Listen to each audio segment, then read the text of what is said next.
शाम का वक्त था, घर के सहन में हल्की हल्की हवा चल रही थी। पुराने अंदाज का बड़ा सा घर, जहां हर वक्त किसी ना किसी की आवाज गूंजती रहती थी। इस घर की सबसे बड़ी ताकत भी यही थी और सबसे बड़ी आजमाइश भी।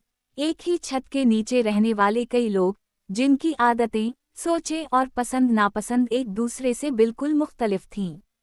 उसी घर में नई नवीली बहू आयशा आई थी। आयशा एक पढ़ी लिखी, समझदार मगर थोड़ी सी नाजुक मिजाज लड़की थी। इसने अपनी जिंदगी हमेशा शहर के माहौल में गुजारी थी, जहां खाने पीने में वैरायटी थी, बाहर का खाना आम बात थी और हर चीज में सहूलत मौजूद थी। लेकिन ससुराल का माहौल इससे बिल्कुल मुख्तलिफ था। यहाँ सादगी थी, रिवायात थीं और सबसे बढ़कर सास की सख्ती थी। आयशा की सास, शमीम बेगम, घर की मुकम्मल हुक्मरान थीं। उनका मानना था कि घर की बहू को हर काम आना चाहिए और उसे हर हाल में घर के उसूलों के मुताबिक चलना चाहिए। पहले दिन से ही आयशा ने कोशिश की कि वो सबको खुश रखे। सुबह जल्दी उठती, नाश्ता बनाती, सफाई करती और सास के हर हुक्म पर अमल करती। लेकिन एक चीज थी जो वो छोड़ नहीं पा रही थी, उसे मोमोज बहुत पसंद थे। आयशा को मोमोज खाने का शौक बचपन से था। वो अक्सर अपनी सहेलियों के साथ बाहर जाकर मोमोज खाती थी और यही इसकी छोटी सी खुशी थी। ससुराल आने के बाद उसने खुद से वादा किया था कि वो यहाँ के माहौल के मुताबिक खुद को ढाल लेगी, लेकिन दिल की ख्वाहिशें इतनी आसानी से ख़त्म नहीं होतीं। एक दिन जब घर के सब लोग दोपहर के आराम में मसरूफ़ थे, आयशा ने आहिस्ता से अपना मोबाइल निकाला और ऑनलाइन मोमोज ऑर्डर कर दिए। इसका दिल खुशी से भर गया, जैसे उसे अपनी पुरानी जिंदगी की एक झलक मिल गई हो। दरवाजे पर बेल बजी तो वो घबरा गई। वो तेजी से बाहर गई और डिलीवरी वाले से पैकेट ले लिया। इसने सोचा कि वो कमरे में जाकर आराम से खाएगी, किसी को पता भी नहीं चलेगा। लेकिन किस्मत को कुछ और ही मंजूर था। जैसे ही वो अपने कमरे में दाखिल होने लगी, उसकी ननद, रूबीना, ने उसे देख लिया। रूबीना वैसे तो हंसी मजाक करने वाली लड़की थी, लेकिन उसे नई बहू को छेड़ने में बहुत मजा आता था। भाभी, ये क्या है? रूबीना ने शरारती अंदाज में पूछा। आयशा थोड़ी घबरा गई, लेकिन उसने मुस्कुरा कर कहा, कुछ नहीं, बस थोड़ा सा खाना है। रूबीना ने फौरन पैक छीन लिया और खोल कर देखने लगी। ओहो, मोमोस! भाभी, आप तो छप छप के मजे कर रही हैं। आयशा ने फौरन इसका हाथ पकड़ा। प्लीज किसी को मत बताना, बस दिल किया तो ऑर्डर कर लिया। रूबीना ने हंसते हुए कहा, मैं क्यों ना बताऊं, मुझे क्या मिलेगा? आयशा ने थोड़ी देर सोचा, फिर कहा, जो तुम कहोगी, मैं कर दूंगी। बस ये बात अम्मी को मत बताना। रूबीना ने थोड़ी देर सोचने का ड्रामा किया, फिर बोली, ठीक है, लेकिन आज के बाद जब भी तुम मोमोस मंगवाओगी, मेरे लिए भी मंगवाना होगा। आयशा ने फौरन हाँ कर दी।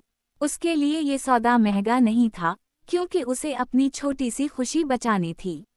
दोनों ने मिलकर मोमोस खाए और बहुत मजे किए। आयशा को लगा जैसे वो कुछ देर के लिए अपनी पुरानी दुनिया में वापस आ गई हो। लेकिन ये खुशी ज्यादा देर ना चल सकी। अगले दिन, जब आयशा किचन में काम कर रही थी, शमीम बेगम वहां आए। उनके चेहरे पर संजीदगी थी। आयशा, तुम्हें एक बात पूछनी है, इन्होंने कहा। आयशा का दिल धड़कने लगा। जी अम्मी, कल तुमने कुछ बाहर से मंगवाया था। आयशा के हाथ कांपने लगे। इसने फौरन रूबीना की तरफ देखा, जो किचन के दरवाजे पर खड़ी मुस्कुरा रही थी। आयशा ने हिम्मत करके कहा, जी, थोड़ा सा खाना मंगवाया था। शमीम बेगम का चेहरा सख्त हो गया। हमारे घर में बाहर का खाना पसंद नहीं किया जाता। तुम्हें जो खाना है, वो घर में बनाओ। ये कोई होटल नहीं है। आयशा खामोश हो गई। इसने सर झुका लिया और आहिस्ता से कहा, जी अम्मी, आइंदा ख्याल रखूंगी। लेकिन दिल के अंदर एक उदासी सी छा गई। इसे लगा जैसे इसकी छोटी सी खुशी भी इससे छीन ली गई हो। इस रात आयशा बहुत देर तक जागती रही। उसे अपने मैके की याद आ रही थी, वो दिन याद आ रहे थे जब वो बेफिक्र होकर हंसती थी, अपनी मर्जी से खाती थी और किसी के डर के बगैर जीती थी। अगले कुछ दिनों तक उसने खुद को मुकम्मल तौर पर बदलने की कोशिश की। इसने बाहर का खाना बिल्कुल छोड़ दिया, सास के हर हुक्म पर अमल किया और घर के कामों में खुद को मसरूफ रखा। लेकिन दिल के अंदर एक खलासा था। एक दिन जब वो बाजार गई हुई थी, इसकी नज़र एक मोमोज के स्टॉल पर पड़ी। गरम गरम मोमोज की खुशबू उसके दिल तक पहुंच गई। वो कुछ लम्हों के लिए रुक गई। इसके जहन में सास की बातें गूंजने लगें, लेकिन दिल कह रहा था, बस एक बार। वो कुछ देर खड़ी रही, फिर आहिस्ता से आगे बढ़ी और एक प्लेट मोमोज ले लिए। इसने वहीं खड़े होकर खाना शुरू किया।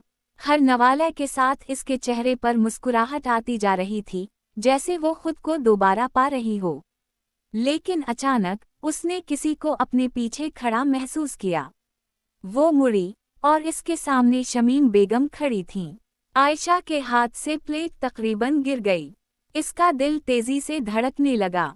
शमीम बेगम ने कुछ लम्हे इसे गौर से देखा, फिर आहिस्ता से कहा, तो तुम छप छप के ये सब कर रही हो। आयशा की आंखों में आंसू आ गए। वो कुछ बोल ना सकी।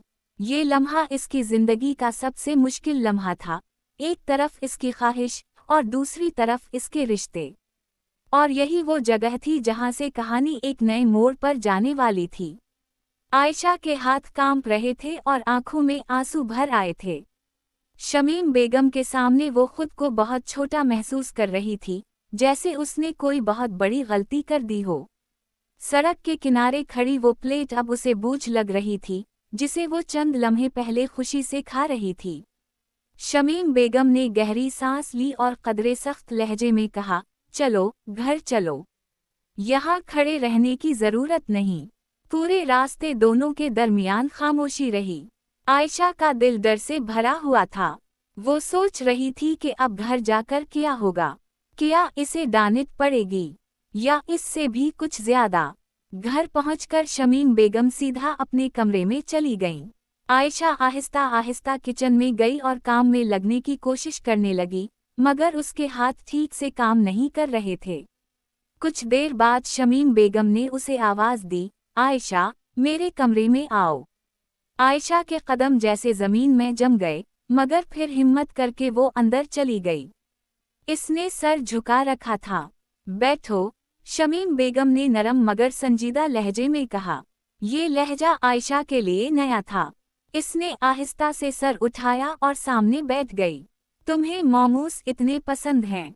शमीम बेगम ने पूछा। आयशा ने हल्के से सर हिलाया, जी, बचपन से। और तुमने मुझसे छुपाया क्यों? आयशा की आंखों से आंसू बहने लगे। मुझे लगा आपको बुरा लगेगा। आपने मना किया था, लेकिन मेरा दिल नहीं मान रहा था। मैंने सोचा कभी कभी खा लूंगी तो क्या होगा। कमरे में कुछ लम्हों के लिए खामोशी छा गई।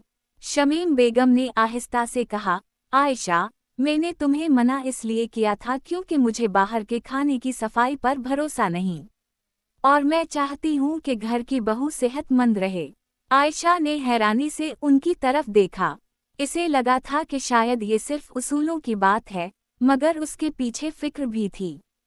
शमीम बेगम ने बात जारी रखी, लेकिन शायद मैं ये भूल गई कि तुम भी एक इंसान हो, तुम्हारी अपनी पसंद नापसंद है। हर चीज पर पाबंदी लगाना ठीक नहीं होता। ये सुनकर आयशा के दिल का बोझ जैसे हल्का होने लगा। अगर तुम्हें मोमोज पसंद हैं, तो हम इन्हें घर में भी बना सकते हैं, शमीम बेगम ने कहा। आयशा की आंखें हैरत से खल गईं। सच? हाँ, लेकिन एक शर्त पर, शमीम बेगम ने हल्की सी मुस्कुराहट के साथ कहा। जी, कौन सी शर्त? तुम मुझे भी सिखाओगी कि ये बनते कैसे हैं? ये सुनकर आयशा के चेहरे पर कई दिनों बाद सच्ची खुशी आई। इसने फौरन कहा, मैं जरूर सिखाऊंगी। अगले ही दिन दोनों किचन में थीं। आयशा ने आटा गूंधा, सब्जियों की फिलिंग तैयार की और शमीम बेगम को एक एक कदम समझाने लगी। शुरू में शमीम बेगम को ये सब थोड़ा मुश्किल लगा, मगर आहिस्ता आहिस्ता वो भी सीखने लगें। किचन में पहली बार हंसी की आवाजें गूंज रही थीं। रूबीना दरवाजे पर खड़ी ये सब देख रही थी और मुस्कुरा रही थी। वाह अम्मी, अब तो घर में होटल खलने वाला है, इसने मजाक में कहा। शमीम बेगम ने इसे घूर कर देखा, मगर उस बार उनकी आंखों में सख्ती नहीं बल्कि हल्की सी शरारत थी। जब मोमोज तैयार हुए तो सबने मिलकर खाए। शमीम बेगम ने एक नवाला लिया, फिर कहा, इतने भी बुरे नहीं हैं। सब हंस पड़े। इस दिन के बाद घर का माहौल बदलने लगा। शमीम बेगम ने आयशा को थोड़ी आज़ादी देनी शुरू की और आयशा ने भी सास की बातों को बेहतर तरीके से समझना शुरू किया। अब कभी कभी घर में मोमोज बनते और सब मिलकर खाते। ये सिर्फ एक खाना नहीं रहा था, बल्कि एक ऐसा जरिया बन गया था जिसने दिलों को करीब कर दिया था। आयशा ने सीख लिया था कि रिश्ते सिर्फ बर्दाश्त से नहीं बल्कि समझ और मोहब्बत से बनते हैं। और शमीम बेगम ने भी ये मान लिया था कि नई नस्ल को समझना और उनकी खुशियों को अहमियत देना ज़रूरी है। कहानी का सबक यही है कि छोटी छोटी खुशियों को दबाने के बजाय अगर इन्हें बांट लिया जाए तो वो रिश्तों को मजबूत बना देती हैं। समझदारी और मोहब्बत हर मुश्किल को आसान बना सकती है।